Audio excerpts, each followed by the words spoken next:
Bonjour et bienvenue dans cette nouvelle analyse d'une chanson de BTS. Aujourd'hui, on continue de s'intéresser à l'album solo de Jin, Happy, qui est sorti en novembre 2024, avec la deuxième chanson de cet album, I'll Be There, qui cependant a été dévoilée au public en tant que single promotionnel avant la sortie de l'album, puisque la chanson est sortie le 25 octobre. À noter que Jin a participé à l'écriture des paroles. La chanson commence de la façon suivante.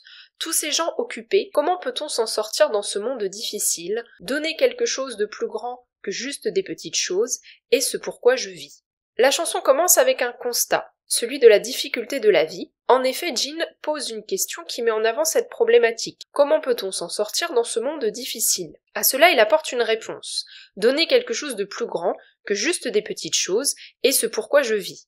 D'après ce que j'ai compris, concernant cette phrase, il s'agit d'une référence à une apparition qu'il a faite dans l'émission Salon Drip, où il a expliqué sa signification en déclarant « Je voulais que les fans reçoivent un grand bonheur plutôt qu'un petit bonheur lorsqu'ils nous voient », a-t-il dit en parlant de BTS. Ainsi, ce premier passage permet à Jin de souligner les difficultés rencontrées dans la vie, mais il y oppose le bonheur apporté aux ARMY par lui et les autres membres de BTS à travers leur musique.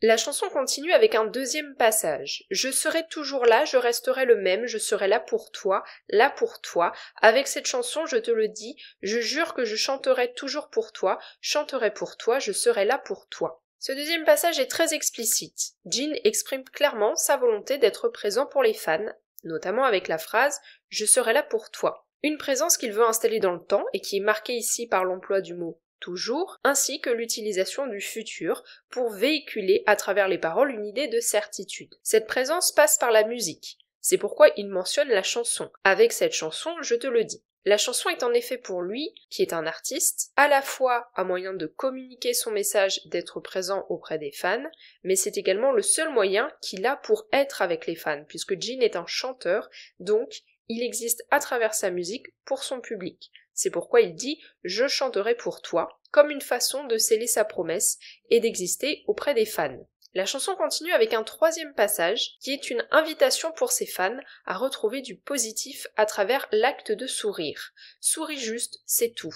Alors tout le monde pourra le ressentir. Avec un sourire éclatant, nous pouvons tous être heureux, peu importe le temps, peu importe l'endroit, prends l'ordinaire et rends-le extraordinaire. Ici, Jin décrit un acte simple, mais qui permet d'améliorer petit à petit l'humeur de celui qui le fait. Car l'acte de sourire est lié à des émotions positives, donc plus on sourit, plus cela génère automatiquement chez nous des émotions plus positives. C'est pourquoi il dit « Avec un sourire éclatant, nous pouvons tous être heureux ». Ici, il s'inspire de la technique du Magic Chop, qui est le sujet de la chanson de BTS du même nom. Avec le Magic Chop, BTS invite les fans à se remémorer des souvenirs en lien avec le groupe, des souvenirs qui vont leur apporter des émotions positives et qui vont aider les fans psychologiquement à traverser les moments difficiles. C'est une technique psychologique pour aller mieux. Ici, dans I'll Be There, le fait de sourire invite à remplacer ces émotions négatives par des émotions positives à travers cet acte physique qu'est le sourire.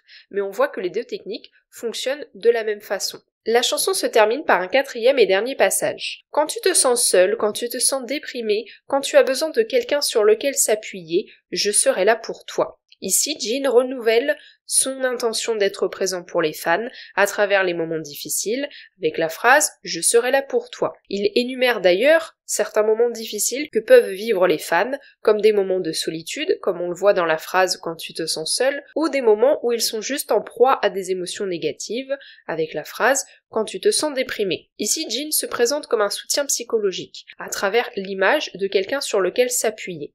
Une expression qui fait appel à une image physique mais qui est là pour désigner une aide psychologique. Donc c'est en lien avec le reste du message de la chanson. Évidemment, ce lien est également en lien avec la répétition de la phrase « Je serai là » qui fait écho au titre de la chanson puisque « I'll be there » signifie en anglais « Je serai là ». À noter que les paroles de la chanson sont chantées en coréen et en anglais, les paroles anglaises étant notamment la répétition « I'll be there », donc « Je serai là ». C'est un moyen pour que les ARMY du monde entier puissent facilement comprendre le message dès la première écoute. Et ça s'inscrit dans l'idée de Jin d'être présent auprès de son public, qu'il soit coréen ou international. En conclusion, étant donné le sujet de la chanson, il est logique que I'll Be There ait été la première chanson de l'album à être présentée au public. En effet, c'est l'occasion pour Jin de retrouver les armies après son service militaire et l'occasion également de leur témoigner son amour. Personnellement, le sujet de la chanson me rappelle une autre chanson de Jin, la chanson Moon, qui fait partie de l'album de BTS Map of the Soul 7, sorti en 2020. Dans cette chanson, Jin évoquait sa relation avec les armies en utilisant la métaphore de la relation entre la Terre et la Lune pour marquer la codépendance et l'amour qui les lie. J'espère que cette analyse vous aura plu, n'hésitez pas à me dire ce que vous en avez pensé en commentaire. Est-ce que vous connaissez cette chanson? Que pensez-vous de son message? Si vous avez aimé le podcast, n'hésitez pas à laisser un pouce bleu et à vous abonner si ce n'est pas encore le cas. Vous pouvez aussi le partager aux personnes autour de vous qui s'intéressent à BTS et à la K-pop. On se retrouve lundi prochain à 18h pour continuer la série d'analyses des chansons de ce premier album solo de Jin.